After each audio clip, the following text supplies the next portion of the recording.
Namaskar,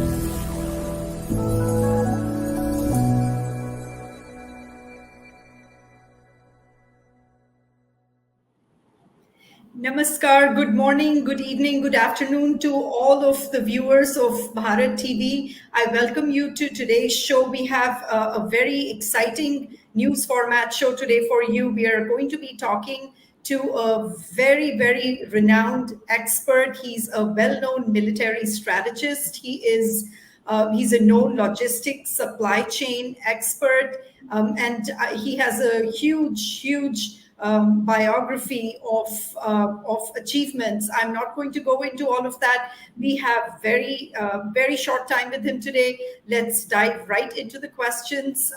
I'm going to be touching upon some of the Ukraine crisis issues and the fallout that's surrounding the Ukraine crisis, because this is part of Bharat TV's ongoing news coverage on the Ukraine crisis. So we are not going to give you the latest news right now. We are going to do an analysis. So I heartily welcome to Bharat Media Studios Major General Rajan Kochhar. Welcome to the studio, sir. Thank you very much, Deepika. It's a pleasure to be here on your show, and extremely grateful to you to have invited me here. Thank you. Thank you. I know you're a very busy person, so let's dive right into it. Major General, I want to ask you a very critical question, especially in light of the fact that the Russian forces have Chernobyl in their hands, and now they have Zaporizhia in their hands. These are, two big nuclear stations. Are we looking at the start of a nuclear war? Deepika, it's a good question because it is concerning all of us, because the moment we hear nuclear stations, we related to the war-like scenarios. But unfortunately, it's not so as far as Ukraine is concerned, because they have been given kind of a situation in which they do not really have any nuclear weapons with them.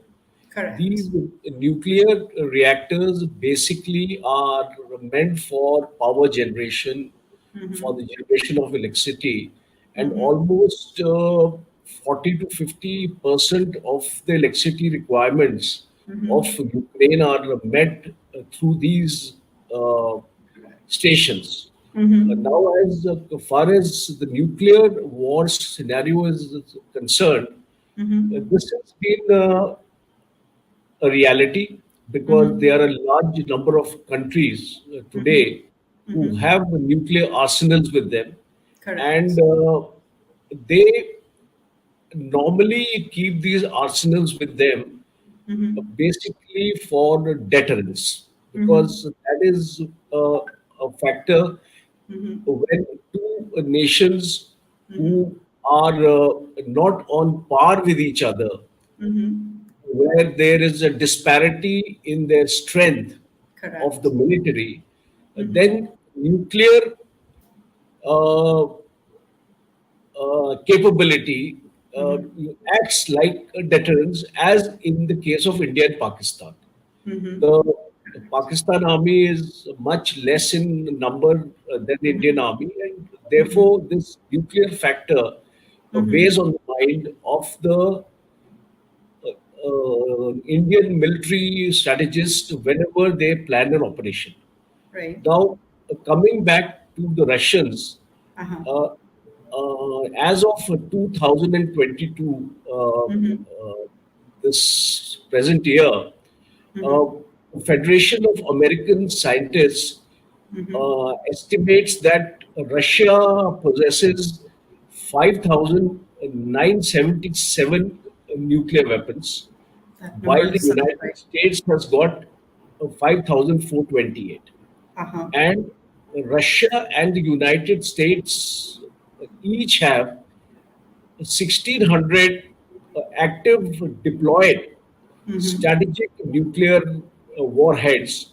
Wow. And Russia's stockpile is growing in size, while the United States is shrinking. So Correct.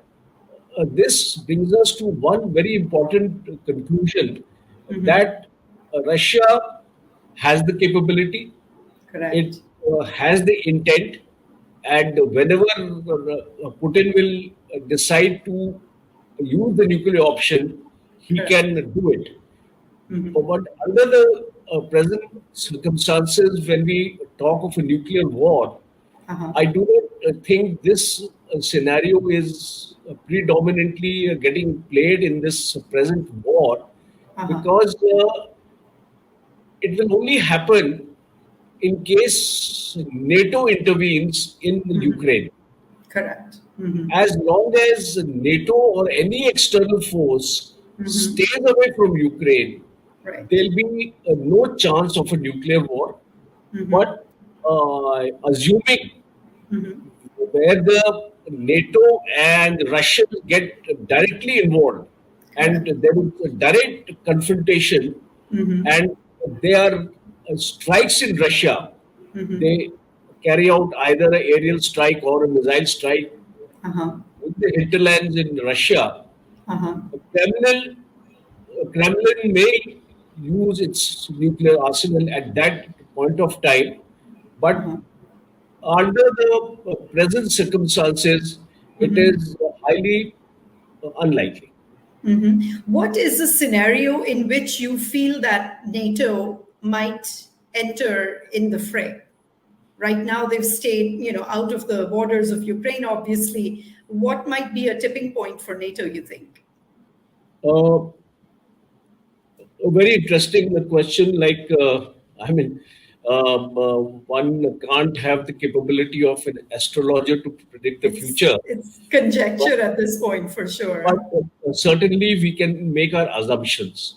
Right. And our assumptions are that, Putin has planned this operation Mm-hmm. very meticulously, and it's not getting highlighted in the media as such, Mm-hmm. but he has been preparing this since 2014.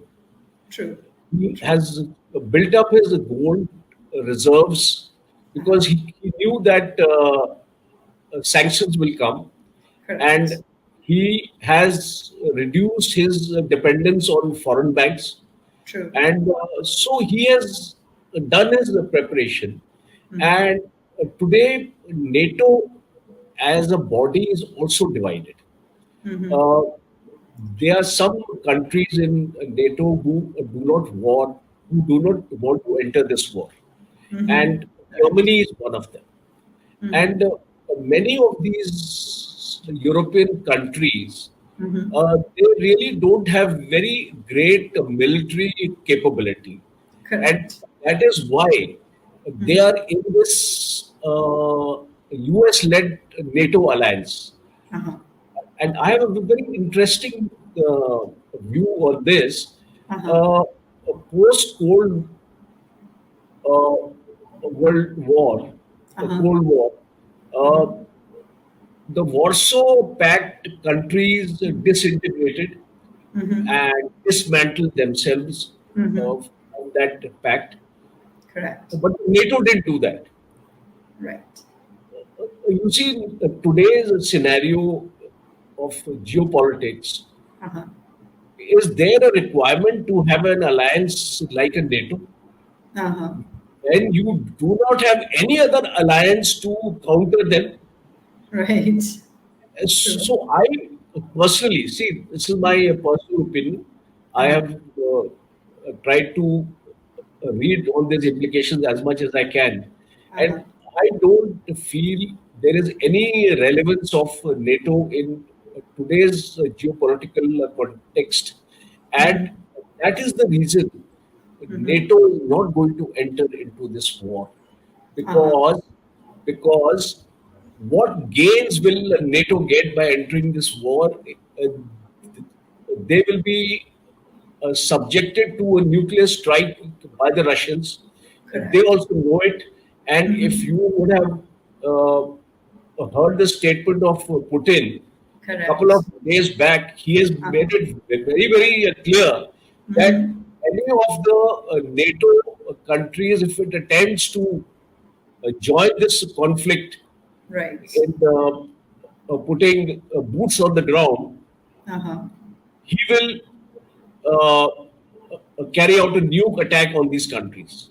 So I Correct. don't think in the present circumstances, Mm-hmm. NATO or at a later stage also will enter into this conflict. That is a very interesting perspective you said. In your answer, Major General, you mentioned Germany. So, interesting tidbit about Germany that, after staying away from the political scenario since, World War II for very obvious reasons, they also sent military support to Ukraine.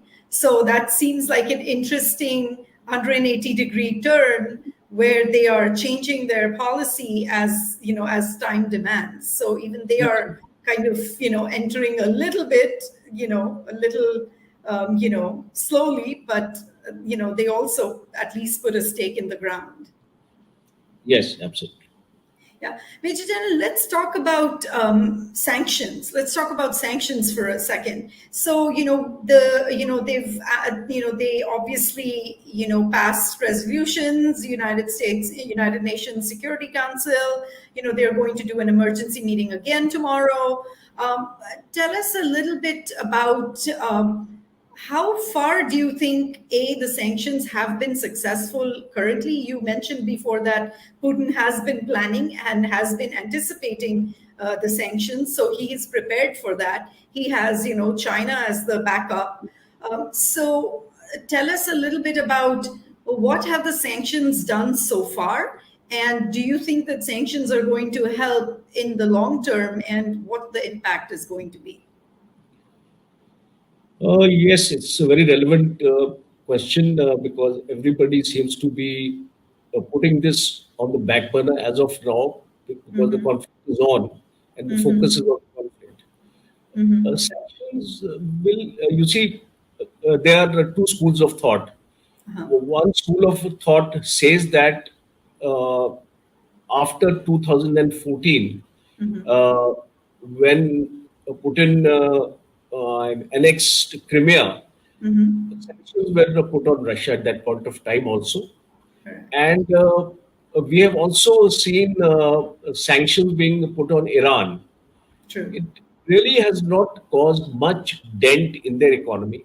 And they have, as a matter of fact, found new partners like Iran uh, found China, and Correct. China came forward, and things like this. See, in today's world of our geostrategic environment, you must understand that there is no country which can run on its own in an independent manner. Correct. True. 100% resources which are required by a nation are not there in that nation, so it has to depend on other nations. True. Taking that as a corollary and moving the argument further, economic sanctions will definitely affect the Russian economy because Russia is dependent on various raw material, minerals, and its dependence on its economic infrastructure, on its manufacturing infrastructure, and it is going to be affected, but it will not crash. The country will, the GDP of the country may go down, the inflation may come up, Correct. there may be certain issues of liquidity of cash and etc.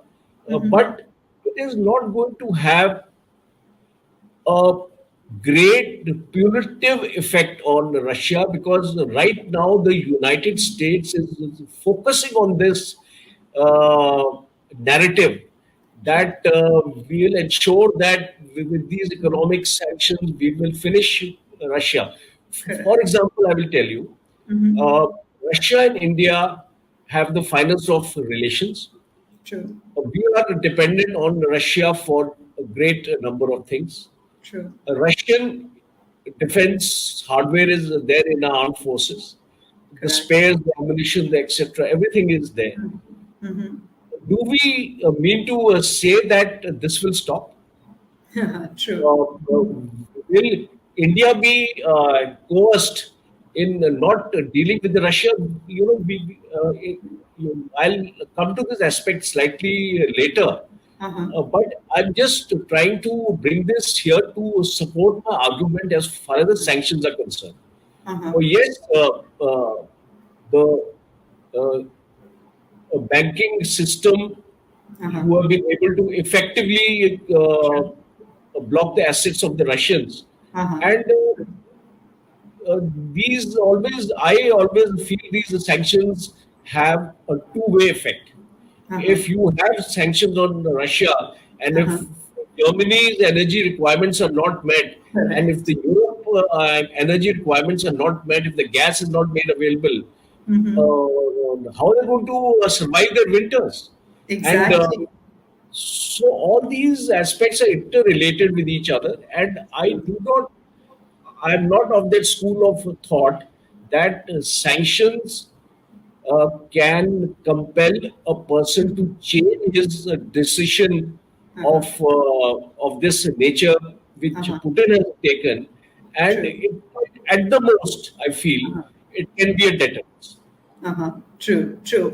It's very interesting you mentioned that sanctions end up affecting both parties because I think it was yesterday that Boeing announced that their work is the progress of their bringing together their aircrafts is hampered right now because they have a cargo airplane that they use that's a Russian cargo airplane that brings their parts, big parts from Florida and stuff to their Seattle, Washington headquarters. And right now they are not being able to use that. So obviously, it's affecting here.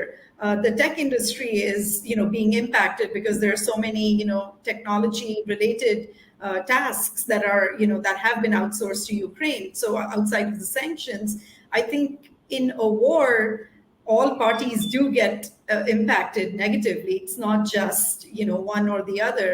At the end of the day, it's a lose-lose situation for everybody. It seems. Absolutely. Major General, I want to tap into your logistics and supply chain background here for a second, because all of us have seen images of the 40, 50-mile convoy that has been splashed everywhere, and it was moving really slowly, and then it halted, and then Belarusians came and helped them out. Shortage of fuel, shortage of food. Tell us a little bit about what is happening over there and why the seemingly slow progress. Uh, Very interesting because you see, uh, the way we look at images, Hmm. and the way we are shown these videos uh, make us believe that Right. the logistics has become a major issue as far as the Russian campaign is concerned. Correct. But the ground reality is far from the truth. Hmm. The reality which is being projected is far from the truth. Hmm. The thing is that there is no issue as far as I know, because I happen to have some of my friends in the Russian army with Hmm. whom we have been interacting over the years when I was in Hmm. the service. Uh-huh. Uh, there's no real issue of logistics. Hmm. What happens is that when a battle progresses for more, there is a logistic pause True. which is taken. It is Hmm. basically taken to carry out your replenishments. Mm-hmm. For example, I will give you that when an armored column moves, Hmm. it has two logistic echelons which are known as A1 echelon and A2 echelon. So these two logistic echelons, they are carrying the requirement of fuel, oil, lubricants, water, rations, and ammunition. These are the requirements which are there to fight a battle.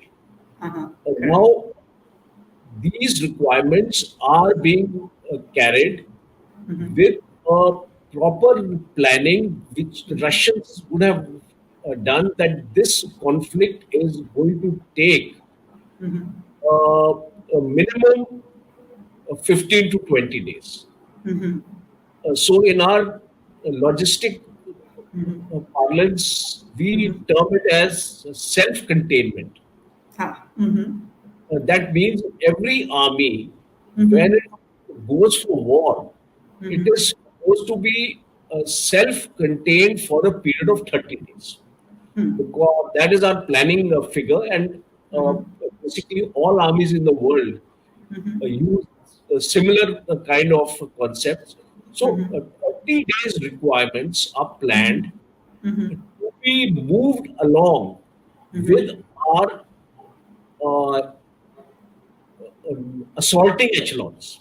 Beyond that, the replenishment starts coming in from the hinterland. Turnaround system is established, and logistics convoys then move with the items to replenish these areas. Proper maintenance areas and logistic nodes are established at appropriate distances and timelines, and these become functional within 48 hours once the conflict starts. So, this narrative I'm telling you is West based. It is trying to show the Russian army in the poor light and trying to create an image that the Russians had not planned for such a kind of a delay, and, and the type of resistance which the Ukrainians have given to the Russians. And so this is only uh, a part of the informatized warfare, as they call it today. China also uses this same kind of a concept to demoralize the army, Correct. demoralize the population. And similarly, the Western media is also resorting to this kind of conflict. I, in my mind, consider the Russian army as a very professional army, and Correct. a professional army will always cater for contingencies, unforeseen delays, and it is all built in your logistic system. Yeah. That is a very interesting perspective because you are absolutely right. The Western media has painted a portrait of a Russian army that's been surprised at how long Ukraine has been able to hold them back. So that is a very interesting perspective. Thank you for sharing that, sir. Thank you. Okay, sure. Okay, let us talk a little bit about the political landscape post this war. Let's talk right now about the Western nations. Let's talk about Europe. Let's talk about the U.S. Things have definitely, this war has made things move and shift. Things are moving and shifting. Refugees are 1 million refugees streamed into Europe. Paint a picture for me a little bit about the post-war political landscape of the Western nations. What's going to happen? Deepika, it's a very pertinent question because it is going to affect the political landscape to a large extent.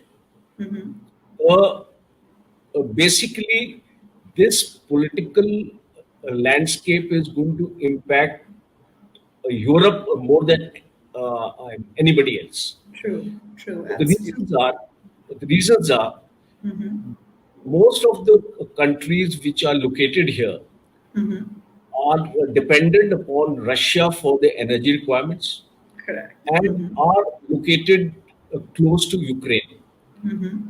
Ukraine is one big asset to this region because it is very much rich in minerals, Correct. All the natural edible oils, resources. Yeah, yes, yeah. edible oils, chemicals, Yeah. gas, Uranium, titanium, right, right. yes. So lithium. So Correct. the other materials which are lithium is used by the automobile industry, and, uh, and almost 50 to 60% of the lithium requirement of the world is produced here. So Correct. it will create a huge political landscape impact on the Europeans as far as the United States is concerned, because since United States is quite far off from this place, and United States today has got more of its concern in the Indo-Pacific. It will not get much impacted by what is happening in this region uh, to that extent. I'm not saying that there won't be any impact on its own political thinking, True. because basically the kind of hegemony which the United States is supposed to be enjoying, and you have actually seen it happening that over the years, its uh, its importance is getting reduced in various regions. Afghanistan, it came back, and it came back as a loser instead of being a winner there. What happened in Iraq, what is happening in Syria, what is happening in Libya, what is happening in the Middle East. So Correct. these are the examples where United States diplomacy and political thinking has suffered a setback, and I feel it is high time it carries out a review of its own policies, uh, which target other countries, and tries to generate a, a partnership which is based on economic factors rather than on military factors. Yeah, That that's it. is a yeah, that is a really good point that you made, and I like how you painted the picture of the distinction between what's going to or how much Europe is going to be impacted versus how much the US is going to be impacted.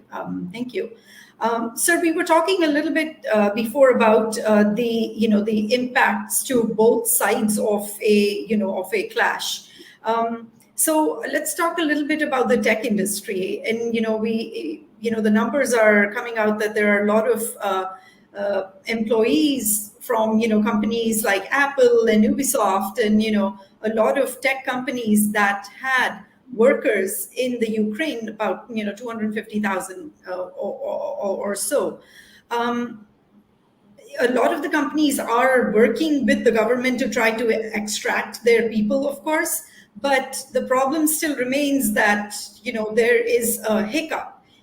Do you see any long-term impact specifically to the tech industry coming out of this war?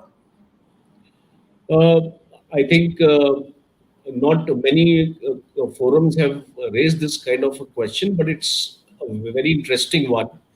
Uh, you see, what happens is that when this skinware is not available, these techies are not available, and uh, it's a sizable number what you're mentioning. It is bound to impact the industry.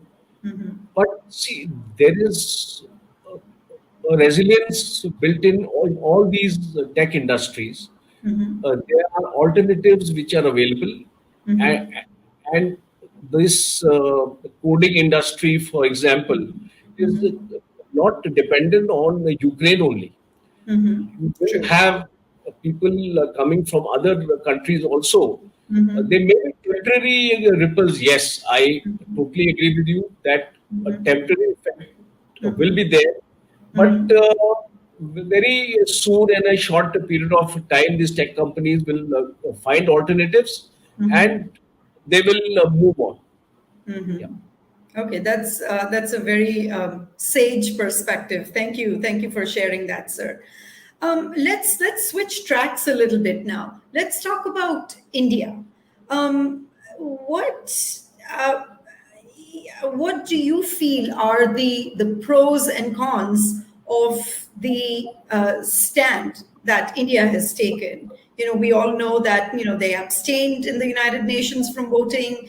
They have declared a neutral stance. Tell me a little bit about what are some of the pros, from an Indian perspective, to that stance, and what are some of the negatives? Uh, a good question, and it's important to understand that every nation has to frame its foreign policy based on its own national interests. True. And that is how we shape up our foreign policy. And our foreign policy doesn't have to be pro Russian or pro American, it has to be pro Indian. So, what is good for the country, the foreign policy has to be based on that. So, in any decision you take, you will find the pros are there and cons are there. Sure. But when the pros outweigh the cons, that is the way ahead. So, as far as India is concerned, we have a very large dependence on Russian equipment. True. Almost 70% of the equipment held in the armed forces are of Russian origin. And let me also try to paint a perspective for you that whenever equipment is taken into service for use by any army of the world, the lifespan of the equipment stretches from, say, 30 to 50 years. You take the MiG 21 as an example. It has been it was used in the 65 war, it was used in the 71 war, and it is also being used now. So you see the perspective, it's a long term perspective. Sure. And if it is a long term perspective, then the dependence on spares of the equipment which is held with the armed forces will continue for another 2 to 3 decades unless this Atmanirbhar Bharat translates itself on the ground and you have domestic manufacturing of these spares and the transfer of technology also available to you, only then this dependence will actually go. So, under the present circumstances, since 2014, I have some figures to share with you. 55% of the defense imports have been from Russia, Wow. and Yeah. there is a new Stimson Center working paper which I found on the net, which Yes. shows 86% of equipment, weapons, and platforms and Yes. military service Yes. are of Russian origin. The Correct. Navy is 41%, Uh-huh. Air Force is 67%, Army is 90%. Even if these figures are slightly inflated, Uh-huh. uh, you can safely assume that it would be in excess of 60 to 70%. True. It's a Uh, sizable percentage for sure. yeah, and you see, our aircraft carrier, we have only one. That is from Russia. Is S-400 air defense missile system is also coming from Correct. Russia. It is a $5 billion deal. Then we have all our tanks in the Indian Army, T-72 to T-90. They're of Russian origin. You take the aircrafts, and Sukhois and the MiG-21, 23, and 29 is also coming from Russia. Uh-huh. You look at the Navy. The submarines are from our. We have only one nuclear submarine, and that is also from Russia. Then we have 17 frigates of the Talwar class, which are also from Russia. Then we have the Kashin class of our guided missile destroyers in the Indian Navy. They're also from Russia. So, I mean, and the AK-203 project, which is coming up in Amity now, Right. and when Putin had come to India in December, this plant is also being set up by the Russians in India. Right. And most importantly, a BrahMos missile. It's a joint venture with the Russians, and we have recently received an order from the Philippines to deliver these missiles to them. So this is all coming from where? It's coming from Russia. So Right. how can we take a stand which is anti-Russian? You tell me. Right. Uh, any sane government will never do that. And Russians, we have with the Americans, we have a number of strategic partnerships. We have the COMCOSA agreement with them. A Correct. communication agreement is there. A logistic agreement is there with the US. So, US and we are a part of the Quad also. So, US understands the kind of compulsion India has taken to abstain from voting. And the statement what our foreign affairs spokesperson has made in the United Nations, he has spelled the stand clear that we do not support this military action Uh-huh. of the Russians. Uh-huh. and, uh, and we want negotiation to take place. Uh-huh. We want a ceasefire to happen. Uh-huh. So our stand is not supporting a conflict in any case. Uh-huh. But at the same time, we don't want to directly antagonize the Russians, and Uh-huh. that is why we are abstaining from voting.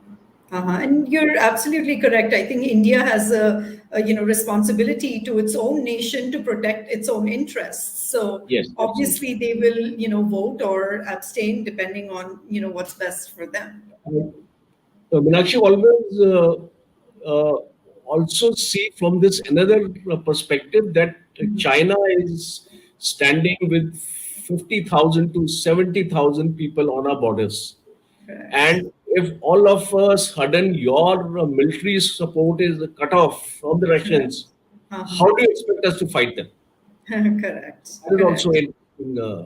That is a very good point. Actually, a little bit of what I wanted to ask you next, sir, is our right now, as Russia is in the middle of the war, our defense pipeline is halted for now because we are in the middle of, as you mentioned, these are long-term military coalitions, and we are in the middle of them sending us defense supply materials.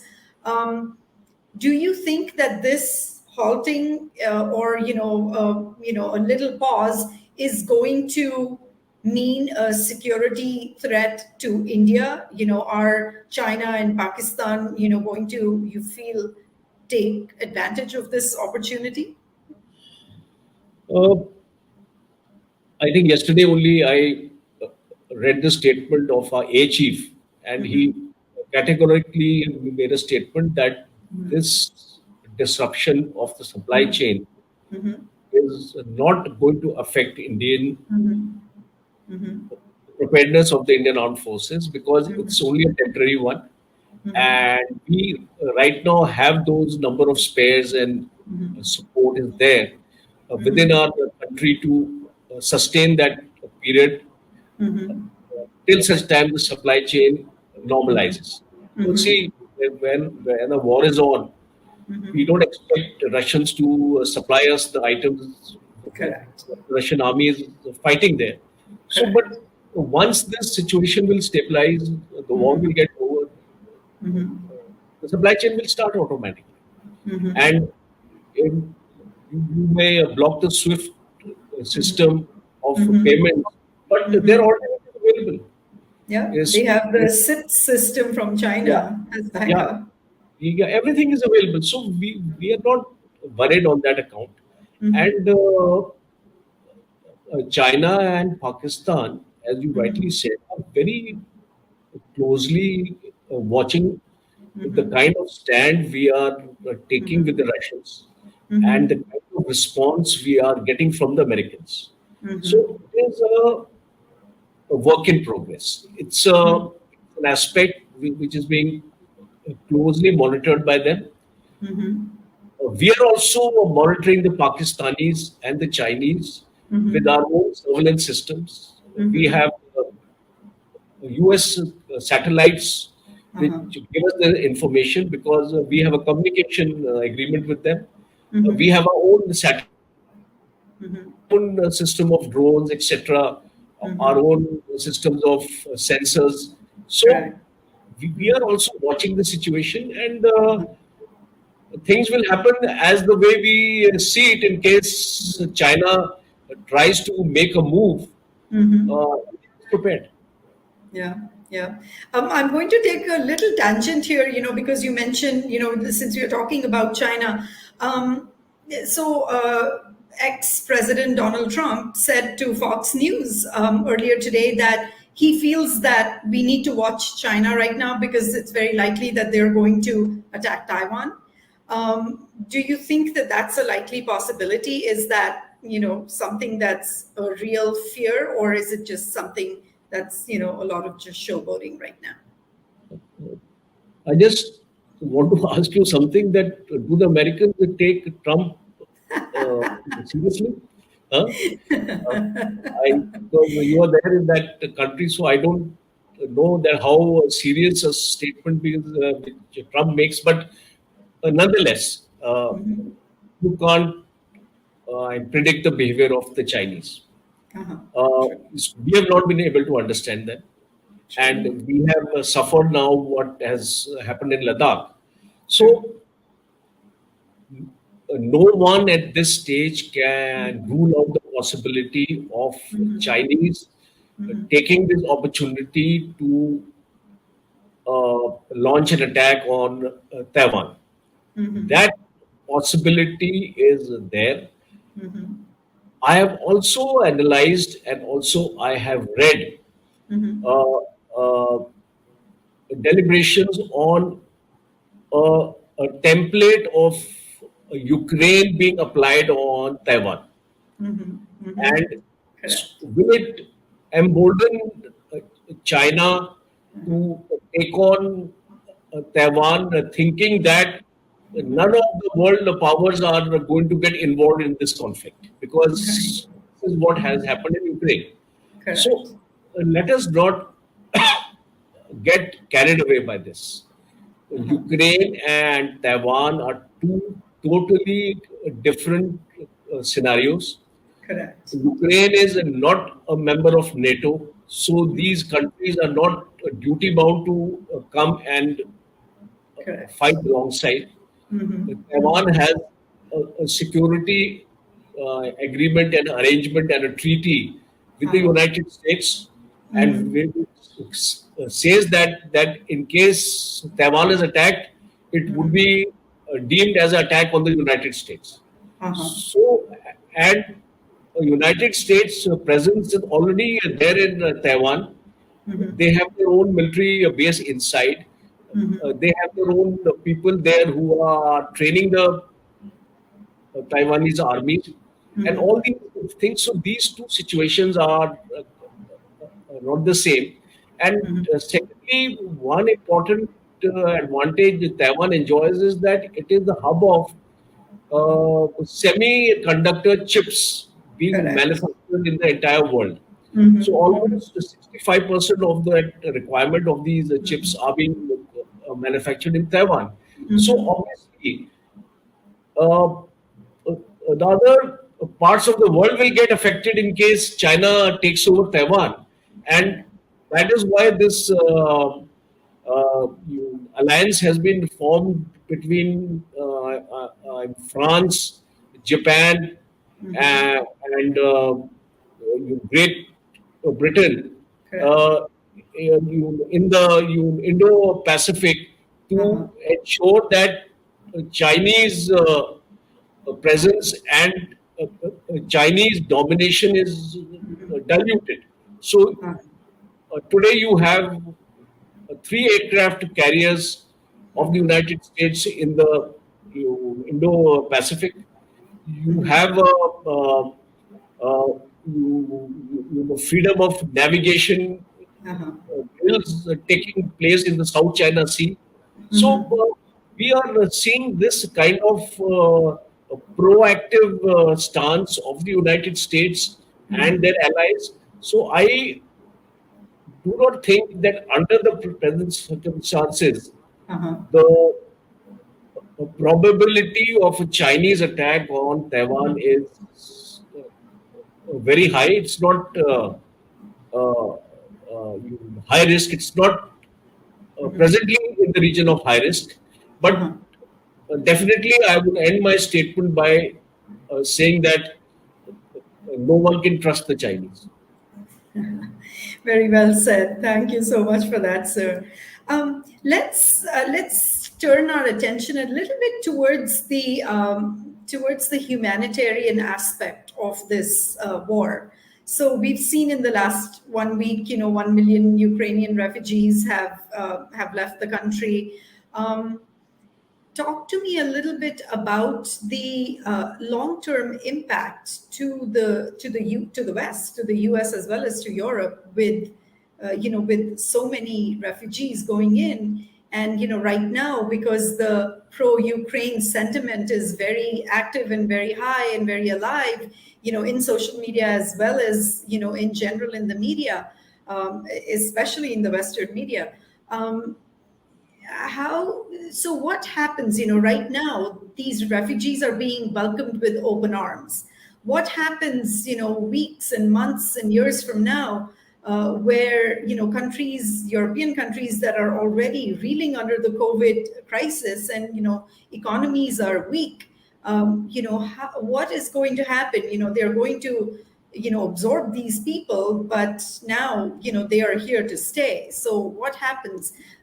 Tell us a little bit about the humanitarian side of it, and how is this crisis going to sort itself out, so to speak. It's a very, very serious matter you have actually raised, and it merits more discussion in more forums. And because you see, what is happening is that we have inputs that almost 10 lakh people, as you said, have already left Ukraine, uh, and more are going to follow. This Correct. figure is only the beginning. So now Mm-hmm. you will see this refugees moving Mm-hmm. into Poland, Mm-hmm. Romania, Correct. Slovakia, Mm-hmm. uh, countries who are on the border, is going to increase in Mm-hmm. days to come. And Mm-hmm. what is happening is, as you rightly brought out, these countries are not very uh, rich countries. They are Mm-hmm. relatively poor, and they Mm-hmm. don't have a stable economy also. They are going to find it extremely difficult to sustain these refugees. And Mm-hmm. it's a Mm-hmm. fact. And whatever these organizations, I don't see them around. I There is the International Red Cross organization, ICRC. I don't, I haven't seen this organization at all being highlighted in the media anywhere in Ukraine when Absolutely, I agree. so many people were stranded. Our own students were stranded, about 20,000 of them. I didn't find this organization coming out and ensuring that, because you see, as per Geneva Convention, these organizations are supposed to be active during a war situation, and they are from the humanitarian point of view to ensure that the civilians are evacuated to safer areas. And Correct. a lot of countries are funding these organizations. In India, also in New Delhi, they have their headquarters. So these organizations will have to come. Aid will have to be given by the other Western nations like the United States Correct. to these countries, Poland, Romania, and Slovakia, and some others, to sustain these refugees. Because, see, these countries on their own cannot do it. So Correct. they will have to depend upon the United States now for aid. Now, is United States prepared to do that? Uh, the economy of the United States is also not too bright. True. In the last couple of years, there has been a dent in the economy. After that, we had COVID also. So these are the questions which need answers. So Right. the second aspect is that I would be also quite hopeful, because that aspect is uh, uh, in the parameter of hopefulness, that this conflict ends at the earliest, and grounds are made and conditions are made for these refugees to return back to their country. That is one of the very important aspects which I feel the United States should also play a positive role in spite of urging Zelensky to uh, become a James Bond. I think the United States needs to put some sense in his head that if he surrenders, or if he listens to the demands of the Russians, possibly these uh, problems of your refugees, or hundreds of people who are going to get killed now, because the battle is entering into a decisive phase. It is getting into the built up areas now. And in Right. the built up areas, when the fighting takes place, and when you have foolishly supplied weapons to the civil population, Correct. do you expect an assault rifle to match a tank? I mean, it Correct. is harakiri. And Correct. you, as a president of a nation, have a responsibility towards your own people in ensuring their safety and well-being. Uh-huh. Uh, but in your bravado, and you are trying to create a national fervor, okay, okay, fight them. You can't fight them. Right. If you fight them, they will have to fight back, because True. right now the Russians have exercised utmost restraint. A Correct. time may come when their patience will wear off, and Correct. they will retaliate. So I think this better sense on the West, on the NATO, on the United States must come into play.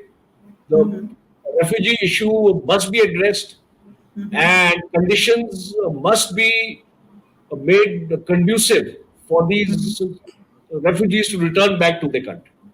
Uh-huh. Very well said, in such a different perspective, because you see these images of national fervor, and the fact that, like you said, the civilians are standing up and fighting for their country. So conceptually, it feels like a really good idea. But I love how you actually explained that that might not be the in the best interest of the civilians themselves. Absolutely, Very, absolutely. very wisely said, sir. Before I let you go, I have one last question for you, sir. How do you think India and the government of India has handled the extraction of its nationals from Ukraine. We hear both sides of the story. We know right now that there are different ministers stationed on the outskirts of in the different borders of different countries outside Ukraine, waiting to welcome back the Indian nationals and bring them back home. Tell us a little bit. You obviously have a very vast military strategy background, and you have such a good and deep knowledge and expertise of war zones and what happens in terms of the actual on the ground logistics. Tell us a little bit about how do you think that the government of India has done in extracting the nationals? We hear stories, like I said, both sides of the story. Some people say, they've done a very good job of, bringing them out, giving them the relevant information. However, there are families who are, even as of today, waiting for their, children and family members to come back home, and they would probably not agree with that narrative. So tell us a little bit about what you think has happened. Yes, definitely, Deepika. I give them a report card of 6.5 out of 10. Okay, tell us And why. and why I have not given them 8 out of 10, Uh-huh. and why I have not given them 4 out of 10, Uh-huh. I'll explain to you. Please. The first thing is that uh, it is the responsibility of every embassy Mm-hmm. in whatever country you are Uh-huh. to be in constant touch with our own population who's either working there Mm-hmm. or who's studying there. Correct. Uh, this sort of a communication is extremely important, Mm-hmm. especially in the scenarios as we have observed right now. Mm-hmm. That is point number one. Mm-hmm. The second aspect is that a government to government contact Mm-hmm. between the Ukrainian and the Indian government in this case Mm-hmm. had to be established much earlier. Mm-hmm. Uh, this contact was established at a very later stage, and Mm-hmm. especially when we knew Mm-hmm. that these universities were creating Mm-hmm. conditions Mm-hmm. uh, which were not permitting our students to leave the country. Uh-huh. They had kept their examinations Mm-hmm. on days which had very much close Mm-hmm. to the first day of the conflict. Uh-huh. Realizing this Russian army Mm-hmm. was on the borders Uh-huh. of Ukraine for more than a month. Ah. So this army was there from January onwards. True. Mm-hmm. It was very evident that when you have amassed Mm-hmm. almost 1.5 lakh of troops, you have Uh-huh. not come there to on a picnic. Correct. You have come for a mission. Mm-hmm. So Ukrainians also knew that something serious is going to happen, Uh-huh. and Indian government also could have been slightly more proactive at that point of time and ensured Mm-hmm. that your children moved out before the airspace was closed. Uh-huh. Uh, Secondly, even after the conflict started, Mm-hmm. um, we were aware that the western part of Ukraine was relatively safer, Correct. Mm-hmm. and the eastern part was extremely risky. Uh-huh. And we had more than 5,000 students in Kharkiv and Sumy areas. Correct. So the first step should have been taken was to relocate them Mm-hmm. from the east to the west. Uh-huh. And if you could do that in the initial stages of the conflict, you would have found Mm-hmm. that in a matter of a few days, our students would have been evacuated. Mm-hmm. Mm-hmm. Now, this problem, a main problem of evacuation happened that on the eastern side Uh-huh. or in Kiev, where the students were there, they got evacuated Uh-huh. uh, at an earlier stage. Uh-huh. And the students which were stuck up on the eastern side, Correct. uh, I'm given to Kharkiv. understand that I don't know how far this information is correct, that uh, all our students have now been evacuated from that country. That So, is that is the latest news that I heard yeah, this yeah. afternoon. Correct. So if that is correct, that means that now we don't have any of our students in Ukraine, but possibly, and this has been possible because of the help from the Russian government. Uh-huh. It has been possible from the help from the Ukrainian government also. So, Correct. as a citizen of this country, I think we are indebted to both these governments for rising to the occasion and taking the Indian call and extending helping hand to this country. So these were the in the initial stages the mistakes made by the embassy in not preempting the situation and not advising the Indian government that the situation is. You see, an embassy is already inside that country, Uh-huh. and Correct. the embassy has got its own contacts and sources in the government.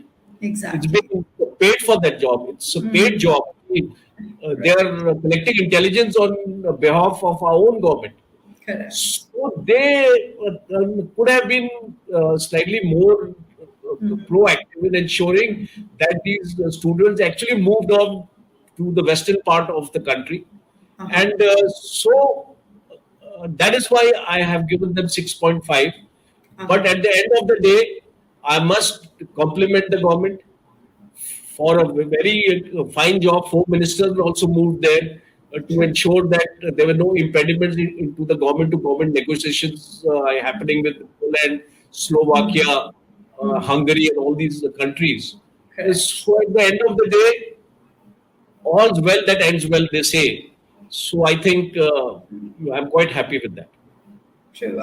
That's a great perspective. In general, in today's analysis, Major General Kochhar, you have given us such a beautiful, different perspective. You know, I've talked to a lot of different analysts and experts, and for each of my questions, you've given us a new way of looking at things. So I really appreciate that. I have learned a lot from you today, and I'm Thank you very sure as have our viewers. So thank you so much for your time. And we hope to see you back again in our studios because I really personally enjoyed my conversation, and your wisdom and your sage analysis is extremely valuable.